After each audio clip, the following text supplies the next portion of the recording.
جماهيرتا usoo dhabardeegtay xoog loo diyaar gareysanayay muddo dhan 32 sanadood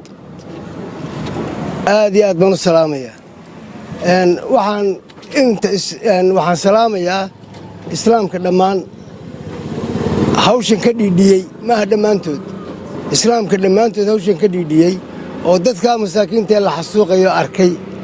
oo ay damaqday iyagana aad baan u salaamayaa kale waxa weeyaan jamaahir baa iga dambaysa kale oo aan soo wadno inay maanta soo baxeen baan u malaynayaa oo gobolka ilaa Badhan iyo ereyadeeda ka timi iyagana waa soo dhaweyn doonaa markay yimaadaan inay jid ku soo jiraan baan filayaa hadda aniguna dadkaygan ka mid ahay qoriga dhinacaygan ka qaadanayaa hadda jamaahirtan la qaybsanaya hawsha meesha ka haysta